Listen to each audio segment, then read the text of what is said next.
Bonjour.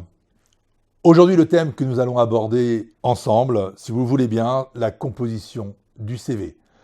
Un sujet souvent abordé, souvent dévié, et nous allons essayer d'être le plus précis au niveau de vos réponses. Nous parlerons de sa composition, des couleurs, de la photo, ce que l'on doit mettre, ce que l'on ne doit pas mettre, ce qu'il vaut mieux éviter. Nous parlerons aussi de certains mots et surtout de tout le fonctionnement derrière d'un recrutement. Pour cette première étape, la composition du CV. CV. Vous avez dit CV.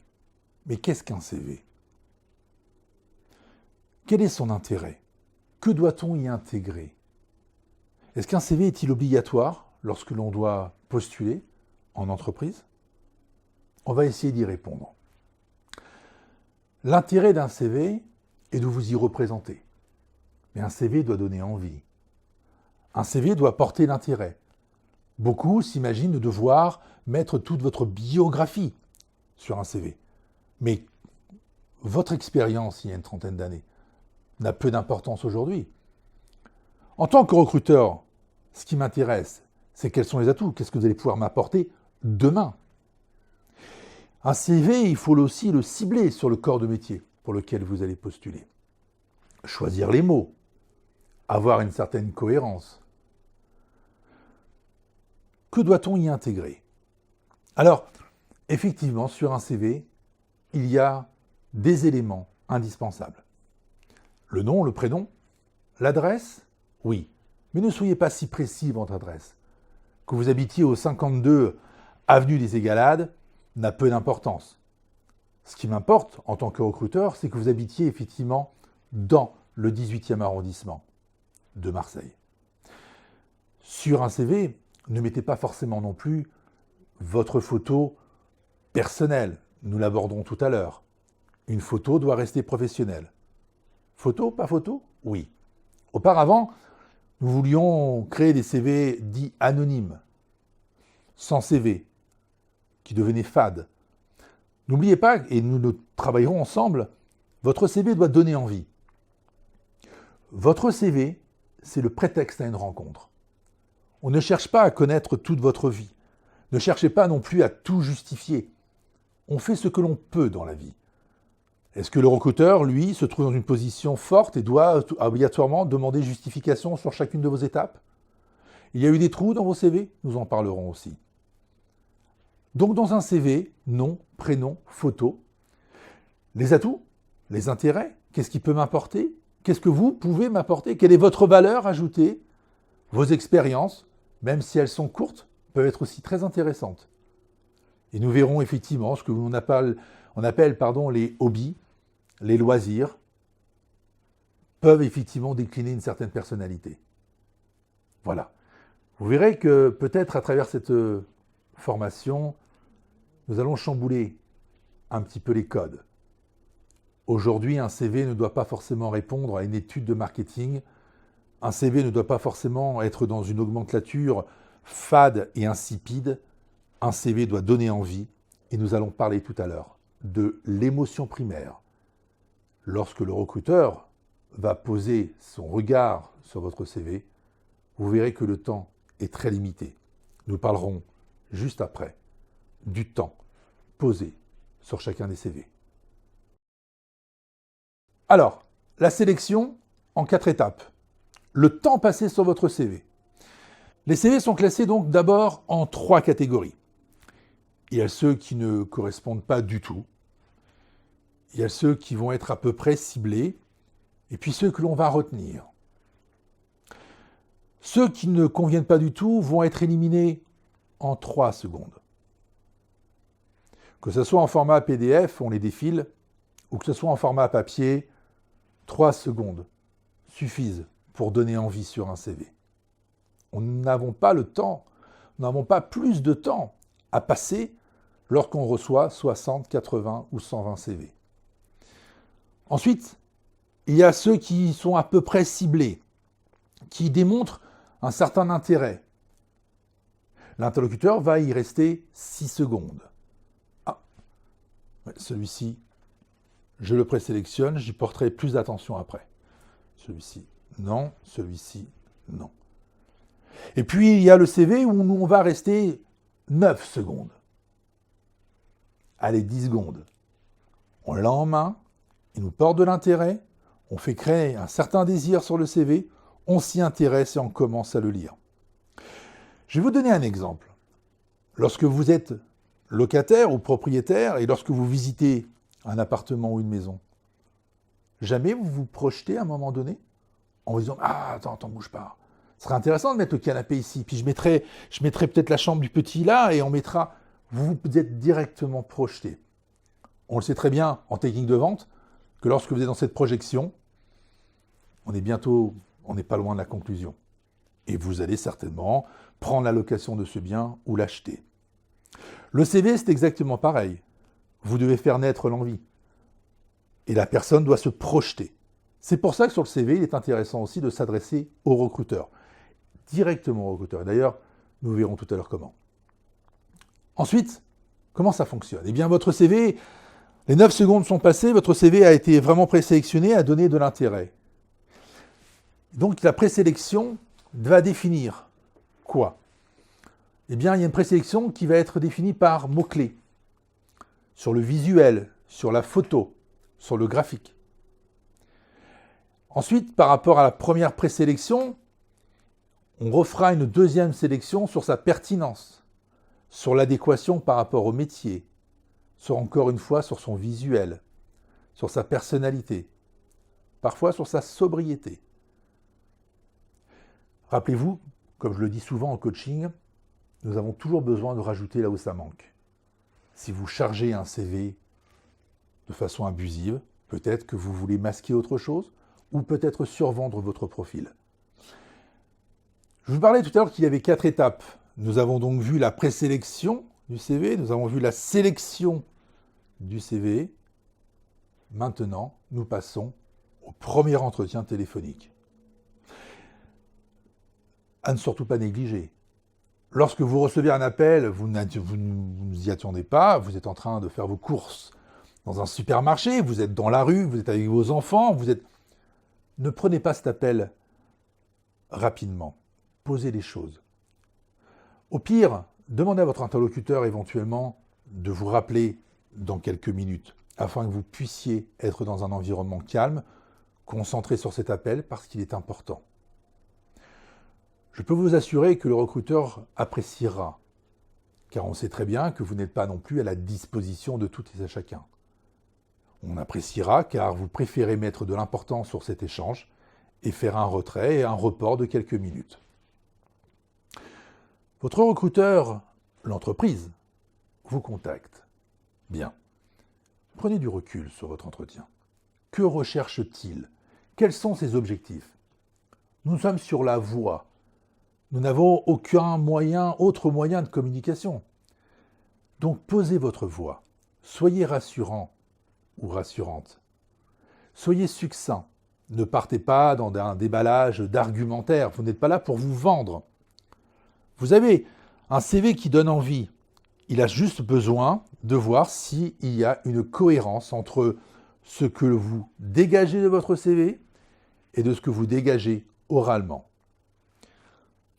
Il va rechercher, à travers cet entretien, une crédibilité, une rassurance vocale, et à travers tout ça, comprendre un petit peu le comportement et la posture que vous pourriez avoir. Sans aucun jugement, et là-dessus, je compte aussi sur les recruteurs.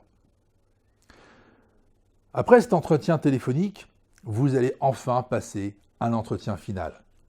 Dans certains groupes, ils peuvent être effectivement répétés à travers 2-3 services. Mais vous avez un entretien physique, important, stressant peut-être. Ça sera le thème d'une autre formation. L'entretien physique va conclure.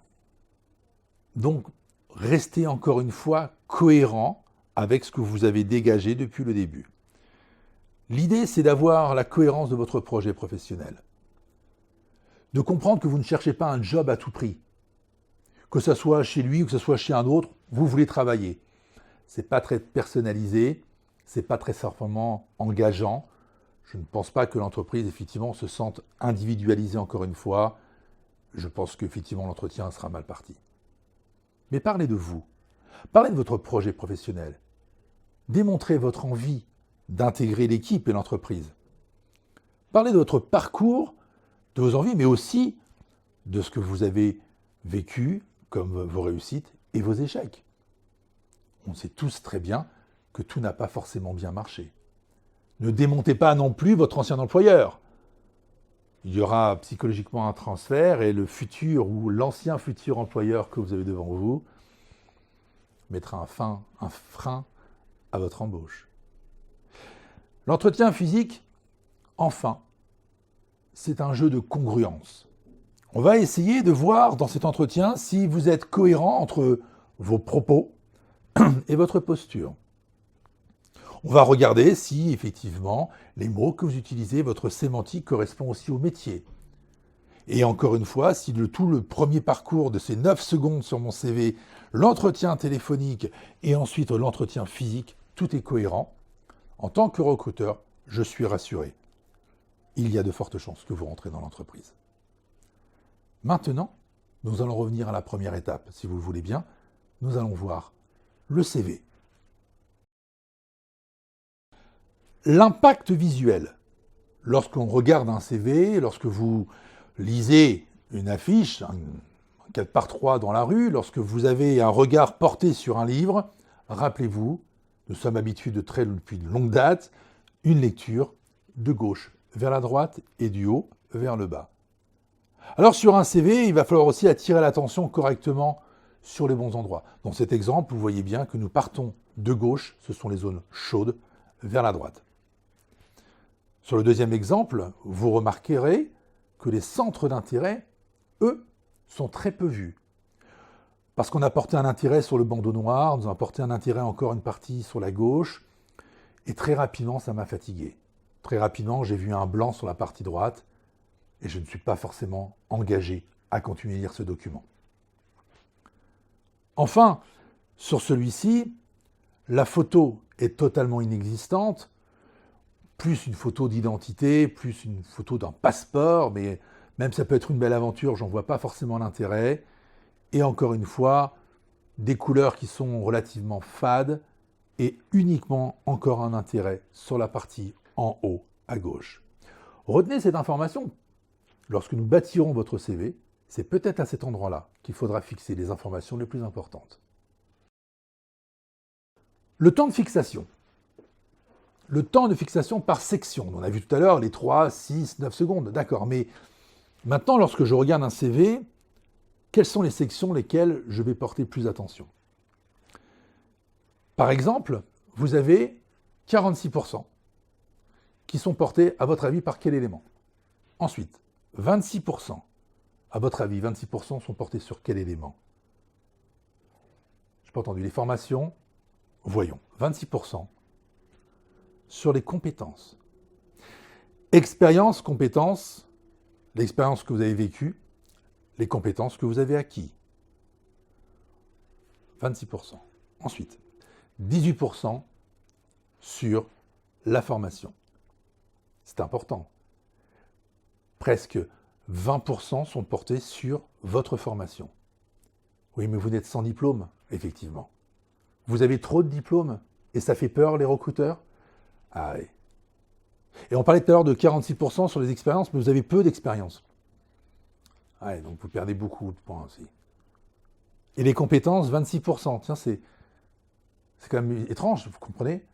En tant que recruteur, je vais me porter d'abord sur vos compétences. C'est vos compétences qui m'intéressent. Que vous ayez travaillé chez Ramdam ou chez n'importe quelle entreprise ou n'importe quel groupe, c'est plus de la curiosité. Moi, ce qui m'importe, c'est ce que vous allez pouvoir m'apporter dans mon entreprise. Encore une fois, gardez bien ça en tête. Or là, je vous démontre le contraire. Nous allons voir après, 10% qui vont être portés sur les loisirs, la photo, la conception du CV. C'est ce qui se passe actuellement sur les CV dits conventionnels. Sur les CV d'il y a 10 ans, 20 ans. Même ceux dernièrement, on retrouve encore des CV tout faits, qui sont faits par le Pôle emploi ou qui sont faits par des sites. Alors soit très exotiques, très originaux, ou d'autres trop banales, parce qu'effectivement, on doit rentrer dans une espèce de banalité. Absolument pas. Et croyez-moi qu'en tant que RH, lorsqu'on reçoit des CV, on s'intéresse aussi à sa conception. Ce n'est pas uniquement un document administratif, ne l'oubliez pas. Nous allons voir maintenant la prochaine étape. Sur ce slide, je cherche simplement à vous démontrer quelque chose. L'esthétique et l'envie. C'est comme sur un CV. Vous préférez donner à gaver, à manger, on va bouffer, si vous permettez l'expression, ou alors on va avoir quelque chose de fin. On va déguster. Quelque chose d'appétissant, qui va encore donner l'envie. Eh bien, le CV, ça va être, encore une fois, sur ce parallèle, où vous chargez tout ce que vous voulez charger, tout ce auquel vous pensez, tout ce que vous avez fait, qui apporte de l'intérêt ou pas, c'est ma vie. Ou alors, vous êtes un peu plus léger, un peu plus ciblé, propre, clair, concis, engageant, appétissant. J'utilise ces mots forts parce qu'effectivement, un CV, ça doit donner de l'envie. Et encore une fois, je vous le dis, un CV, c'est le prétexte à la rencontre. Je vous présente un deuxième exemple. Au niveau de cette cuisine, que préférez-vous? Me servir un verre d'eau dans la cuisine du dessus ou celle du dessous? Bien évidemment, le CV doit être aussi propre, rangé. Chaque élément dans chaque section, c'est beaucoup plus rassurant si je rentre dans votre cuisine toute propre que dans ce désastre que vous avez sur l'image. Vous comprenez un tout petit peu où je veux en venir? On commence à faire notre approche. Nous allons nous en arrêter là. C'est donc notre première conclusion. Cette première conclusion va confirmer que le monde, que votre quotidien, que votre recruteur, que votre acheteur, que votre boulangère, que vos amis fonctionnent toujours autour et uniquement autour de 3 mots. Rassurer, privilégier et satisfaire. Rassurer. On est dans la rassurance. Vous-même d'ailleurs, lorsque vous allez passer un entretien, vous n'êtes pas rassuré. Alors vous perdez un peu vos moyens. Votre rythme cardiaque s'accélère. Vous commencez à vous gratter. Vous commencez à voir dans ce qu'on appelle dans la synergologie certains gestes et certaines mimiques qui trahissent votre nervosité. Rassurez. Vous rentrez dans un restaurant, vous avez un menu long d'1,50 m, vous n'êtes pas rassuré. Quand vous allez dans un restaurant ou dans un endroit, il faut que ça soit propre. Lorsque vous arrivez chez des personnes, si vous avez un mauvais accueil, comme dans un hôtel, dans un magasin, on ne vous dit pas bonjour, ce n'est pas forcément rassurant, et surtout pas privilégiant.